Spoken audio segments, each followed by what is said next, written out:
Accounting assumption. जब भी किसी बिजनेस की अकाउंटिंग करी जाती है तो ये मानकर करी जाती है कि ये जो 3 अजम्पशन है अकाउंटिंग के, ये बाय डिफॉल्ट फॉलो किए जा रहे हैं और इसको कहीं पर लिखने की या मेंशन करने की जरूरत नहीं होती है। इन केस अगर आप इन 3 अजम्पशन में से किसी एक भी अजम्पशन को फॉलो नहीं कर रहे हैं अकाउंटिंग करते हुए, तो आपको मेंशन करना होगा नोट्स टू अकाउंट में और उसके पीछे का रीजन भी बताना होगा। अब बात करते हैं तीनों अजम्पशंस की।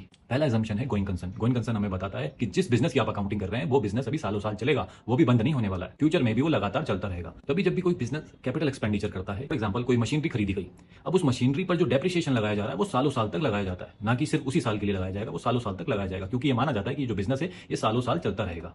तो गोइंग कंसर्न हमें यही कहता है कि बिजनेस अभी बंद नहीं होने वाला है, ये फ्यूचर में भी आगे चलता रहेगा। दूसरा अजम्पशन है कंसिस्टेंसी अजम्पशन। ये हमें बताता है कि अकाउंटिंग करते हुए जो आप मेथड्स यूज कर रहे हैं या कोई प्रैक्टिस यूज कर रहे हैं तो वो कंसिस्टेंट बेसिस पे करें, यानी कि इस साल जो आपने मेथड यूज करा है वो अगले साल भी यूज करें, आगे भी यूज करें। फॉर एग्जाम्पल आपने डेप्रिसिएशन कैलकुलेट करने के लिए इस साल एसएलएम यूज कर लिया और अगले साल आप डब्ल्यूडीवी यूज करेंगे। ऐसा मत करिए, आप अपने मेथड्स पे कंसिस्टेंट रहिए। आपने एक बार जो मेथड चूज कर लिया है उसी को आगे भी कंसिस्टेंटली फॉलो करिएगा। इससे क्या होता है, आप कंपेयर कर पाएंगे। आपने जो फाइनेंशियल स्टेटमेंट इस साल बनाए हैं अगले साल भी उसी मेथड्स का यूज करके फाइनेंशियल स्टेटमेंट आप बनाएंगे, तो आप कंपेयर कर पाएंगे दोनों फाइनेंशियल स्टेटमेंट को। तीसरा अजम्पशन है अक्रूवल अजम्पशन। ये अजम्पशन हमें सिखाता है कि जब जब आपकी रेवेन्यू हो आप उसको रिकॉर्ड कर लो, ना कि तब करें कि जब आपको पैसा मिले।